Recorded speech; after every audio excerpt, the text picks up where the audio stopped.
یہاں پر اصل اللہ یاری اس آیات کو شرطیہ بنا کر پیش کرتا ہے، جبکہ اصل میں یہ آیات تحذیریہ ہے، شرطیہ نہیں ہے، تحذیریہ۔ اور صحیح بخاری کی روایت کو صرف ایک حصہ پڑھتا ہے، صحیح بخاری کی روایت کی صرف ایک حصہ پڑھتا ہے، مگر آگے اللہ کی تعریف کا حصہ نہیں سناتا۔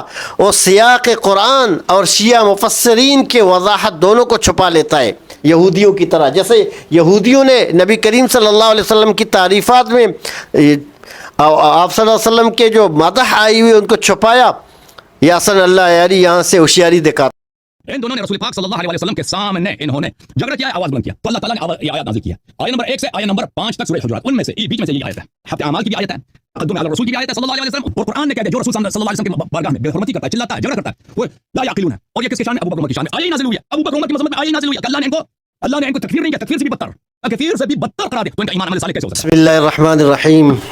السلام علیکم ورحمۃ اللہ وبرکاتہ۔ کیسے ہیں سب؟ خیریت سے ہو؟ ٹھیک ٹھاک؟ الحمدللہ، اللہ کا کرم میں ٹھیک ہوں۔ میں ہوں عبدالحلیم نعمانی۔ آپ لوگ جانتے ہوں کہ مجھے، جو نئے سبسکرائبر ہیں شاید وہ نہیں جانتے ہیں، میرے چینل کو سبسکرائب کریں، لائک اور شیئر کرنا نہ بھولیں۔ اچھا، آج میرا ٹاپک یہ ہے کہ میں نے کچھ دن پہلے میں نے جناب شیخ حسن اللہ یاری صاحب کو چیلنج کیا تھا واٹس ایپ پر۔ میں نے ان کو میسج کیا تھا اور میں نے کہا تھا شیخ صاحب آ جائیں، مجھ سے بات کریں۔ میرے صرف 2 سوال تھے، میں نے ان سے کہا کہ ان سوالوں کے جواب دے دیں۔ شیخ صاحب نے میرے جواب دینے کے بجائے انہوں نے ان کے پتہ نہیں مانیٹر ہے، پتہ نہیں کون ہے، انہوں نے مجھے لفٹ ہی نہیں کی، اور مجھے بعد میں میرا جواب ہی نہیں دیا۔ میں بار بار میسج کرتا رہا شیخ صاحب کہ کوئی آگے والا سیکرٹری ہے، پتہ نہیں یہ خود ہے شیخ صاحب، پتہ نہیں واٹس ایپ کس کا ہے، جو شیخ صاحب کے ڈسکرپشن میں لکھا ہوا ہوتا ہے، تو سامنے نہیں آتے ہیں۔ بار بار میں ان کو سوال کرتا ہوں، واٹس ایپ پر میں سوال میں نے بھیجے ہیں، سوالوں کا جواب نہیں دے رہا ہے۔ اور سوالوں کے جواب میں نے اپنے ویڈیوز کی شکل میں ریکارڈ کیا، الحمدللہ میرے چینل پر موجود ہیں، وہ سوال موجود ہیں ابھی بھی۔ اگر شیخ صاحب جواب دے دیں تو ٹھیک ہے۔ شیخ صاحب جواب دیتا ہے، لیکن ایسا جواب دیتا ہے اپنی طرف سے توڑ مروڑ کر کے ادھر ادھر کی باتیں کر رہا ہے۔ حسن اللہ یاری کا طریقہ یہ ہے کہ وہ قرآن کی بعض آیات کا سیاق و سباق کاٹ کر پیش کرتا ہے اور ان کو خاص صحابہ کرام پر فٹ کرنے کی کوشش کرتا ہے، جبکہ اہل سنت کے نزدیک قرآن کو اس کے سیاق و سباب، اسباب نزول اور صحیح احادیث کے ساتھ سمجھنا لازم ہے۔ شیخ صاحب اپنی طرف سے ترجمہ کرتا ہے، وہ سمجھتا نہیں ہے۔ اب میں آیات آپ کے سامنے پڑھوں گا۔ اعوذ باللہ من الشیطان الرجیم، بسم اللہ الرحمن الرحیم، یا ایہا الذین آمنوا لا تقدموا بین یدی اللہ ورسولہ واتقوا اللہ ان اللہ سمیع علیم۔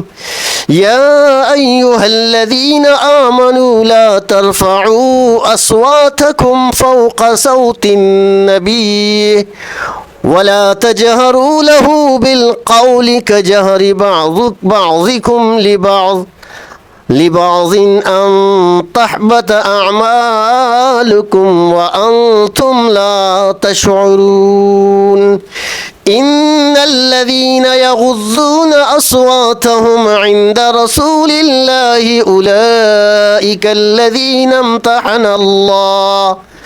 أولئك الذين امتحن الله قلوبهم للتقوى لهم مغفرة وأجر عظيم۔ یہ جو آیات میں نے پڑھی سورۃ الحجرات کے پہلے والے 3 آیاتیں، شیخ حسن اللہ یاری ان آیات کو فٹ کرتا ہے شیخین رضی اللہ تعالیٰ عنہما کے بارے میں۔ وہ کہتے ہیں کہ حضرت ابو بکر، حضرت عمر رضی اللہ تعالیٰ عنہ کے خلاف یہ آیاتیں نازل ہوئی، اور وہ یہ آیاتیں ان کے خلاف فٹ کرتا ہے۔ وہ کہتا ہے کہ ان تحبط اعمالکم، ان کے اعمال حبط ہو گئے، ضائع ہو گئے۔ تو سب سے پہلے میں نحوی اور آپ کو بلاغی نقطہ بتاتا ہوں۔ یہاں ان تحبط اعمالکم، ان تحبط اعمالکم، کہ اس کا ترجمہ شیخ صاحب کہتا ہے کہ ان کے اعمال ضائع ہو گئے۔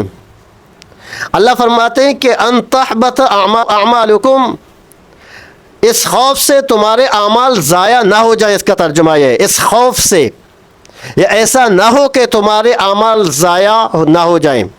یہاں پر ان جو آیا ہے، ان مصدریہ یا شرطیہ، شرط لگانے والا نہیں ہے، بلکہ اس کا مطلب اس خوف سے تمہارے اعمال ضائع نہ ہو جائیں. لہٰذا یہ وعید تحذیر ہے، ڈر سنانے کے معنی میں ہے، نہ کہ یہ بتانے میں کہ فلاں صحابی کا عمل واقعی حبط ہو گئے. اہل نو جیسے کہ زمخشری نے کشاف میں اور ابن عاشور نے تحریر و تنویر یہی کہا ہے کہ یہ تحذیر ہے، خبر نہیں ہے، یہ تحذیر ہے، یعنی کہ ایسا نہ ہو کہ تمہارے اعمال حبط ہو جائیں. امام بخاری رحمۃ اللہ علیہ نے صحیح بخاری شریف کتاب التفسیر میں یہ روایت لایا. یہ آیات سیدنا ابو بکر و سیدنا عمر رضی اللہ تعالی عنہ کے واقعے پر نازل ہوئی، جب انہوں نے بنو تمیم کے بارے میں مشورے میں اپنی آواز بلند کر لیں، اور پھر اللہ تبارک و تعالیٰ نے آیات نازل فرمائی. یہ مکمل واقعہ اس طرح کہ بنو تمیم کے کچھ لوگ آئے، وہ اپنے امیر مقرر کرنا چاہتے تھے. حضرت عمر رضی اللہ تعالی عنہ نے ایک صحابی کا نام دیا، حضرت ابو بکر نے دوسرے صحابی کے، بعض روایتوں میں حضرت عمر نے اقرا بن حابس کا نام لیا. حضرت عمر رضی اللہ تعالی حضرت ابو بکر کے درمیان اختلاف ہو گئے. حضرت ابو بکر صدیق رضی اللہ تعالیٰ نے فرمایا حضرت عمر سے کہ آپ ہمیشہ میری مخالفت کرتے ہیں. تو ان دونوں کی آواز بلند ہو گئی آپس میں، اللہ نے آیات نازل فرمائی.